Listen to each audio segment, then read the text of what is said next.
Nikon Yes. has done it. Now, we talked about this last week. We said that the big three were all planning on dropping new cameras this month.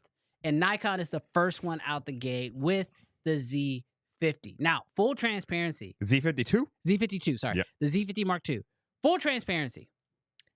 I felt like Nikon needed a really good entry-level camera. Yeah. Because the truth is that a lot of people don't really like to invest a lot in their first camera. Yeah. And if I'm being fully transparent, the Z8 and the Z6 III, while both monster cameras, Yeah. I don't know if it's converting people. Yeah. I don't know if Sony shooters or Canon shooters are looking at those two cameras and saying, oh, this is better than what my current brand is offering me. I need to jump ship. Even though I do believe that the Z8 is a better camera than like an FX3, for example. Yeah. So when you look at that, if people aren't shifting over, then your next best bet is to make a entry-level camera and capture new people entering the market instead of trying to flip existing people in the market. Yeah. And I think the Z50 Mark II is a very strong case to grab somebody new entering into the market. Yeah, absolutely. Because I think, like, when you think about your story and even chat, like where you guys started, if you were like Brandon and I starting on the Rebel, like it wasn't even an option for a 60D. It wasn't even an option for the 5D Mark II or the 3 until it becomes viable that people are willing to pay you and that you can make a business out of it and you can fund your addiction, sort of deal. So I think it is a really smart play that like Sony shooters are going to be Sony gang. Canon is going to be Canon gang. Although I do feel like we lost a lot of Canon gang in the years. Yeah, but I feel like that wasn't because somebody released a camera that people were interested in. I mean, that's obviously part of it. I think it was a lack of releases from Canon. Yeah. That made people leave Canon, and then they had to look at other options. They didn't have anything within their own space. Yeah. Everybody kind of has options now within their space. So, yeah. So it definitely, Sony saw incredible growth. Let's be clear. Canon fan people, we still at the top of the leaderboard. With what leaderboard? Sales. Oh, God. Like, what are we talking about here? The only thing that we're at the top, dominating the rest of the industry, but Sony has they've done some stuff. They've done some stuff. So this is great on Nikon to release a 9 right now. It's for $900. That's such a weird price. I'm just gonna throw that out there. I don't know if it's because it was a deal or what, Nikon, but it's $906.95. $906? Dude, they charged the absolute least they could. They're like, how do we get that $6 off? And they're like, we can't. Cut it by 15. They're like, we can't. Anyways, but yeah, it shoots 4K 60. It does 120 at full HD. Like, it definitely seems like a super capable camera for $900. My kid says, who's we, trader? You said Canon, we Canon fan people at the top. He says, who's we? What are we talking about? Bro, Kenneth, my dude, I am still rocking. We shot Canon yesterday. We did shoot Canon yesterday. We shot Canon yesterday. Nobody left, Kenneth. If anything, we got multiple children. Yes. So let's run down the specs of the Z50 real quick. You got them up? Yep, absolutely. So 20 megapixel. Well, let's say 21 because it's 20.9 megapixel.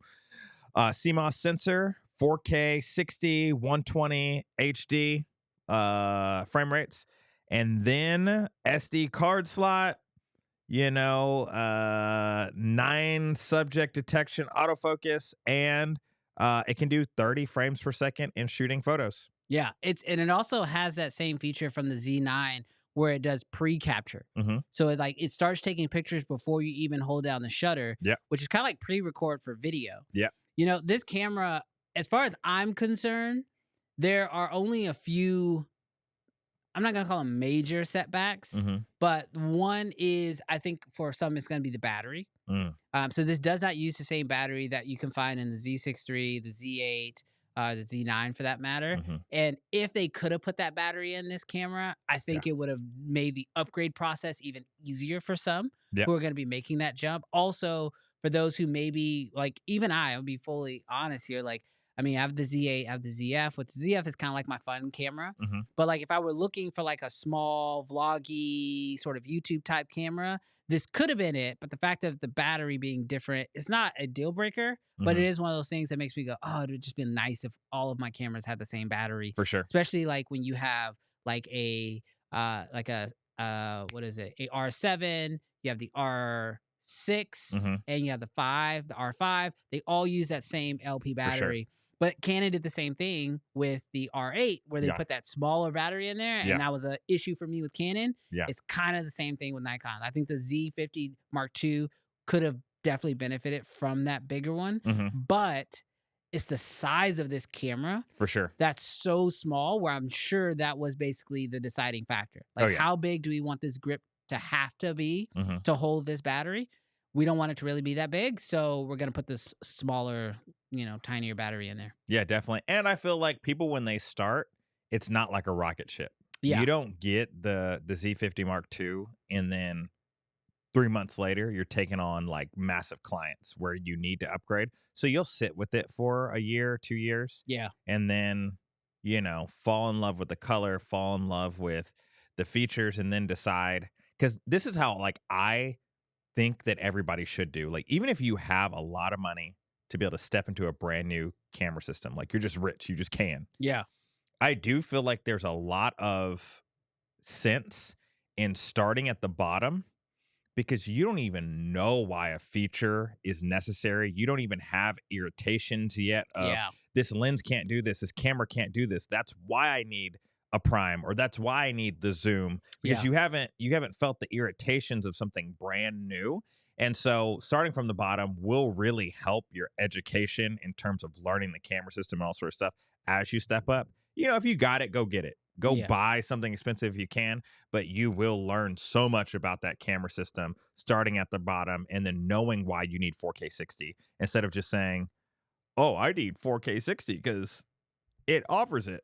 So, Yeah. It's also really interesting that they released a camera that's sub 1,000, and like the price point lets me know that they tried to get it as low, I think, as they possibly could, mhm. because it kind of sits in that same vein of a S9 or the new Fuji, what is it? Something 5. Whatever that camera is. The new Oh, Fuji that just came yeah, out. yeah, I know what you're talking about. And like this camera, it's like we're starting to see these sub $1,000 interchangeable lens cameras Mhm. coming from these brands. And I think it all has to do with trying to capture that entry level market. Mhm.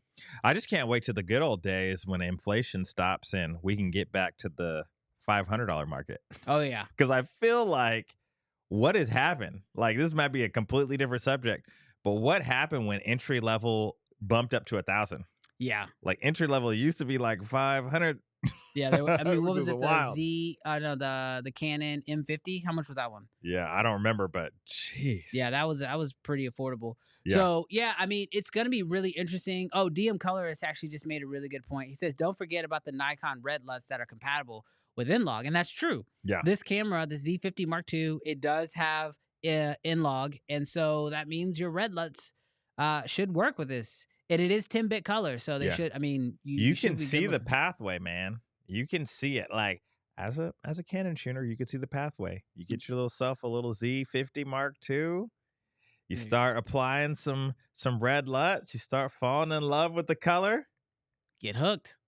and then They 3 got a months nice. later, They got a you nice bought a little Raptor, ladder. Raptor X. They got. I don't know about all that. You say a few months later.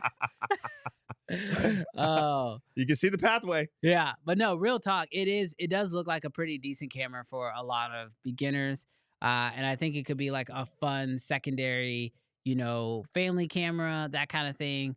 It's definitely one I'm going to be looking at for like when people are asking me like, oh, what's a good starter camera to go with, it's one of the ones that are now on the list for sure. Oh, for sure. Yeah, it's super capable. Hey, thanks so much for checking out the Uncensored channel. Do us a huge favor. If you enjoy this content, hit that subscribe button.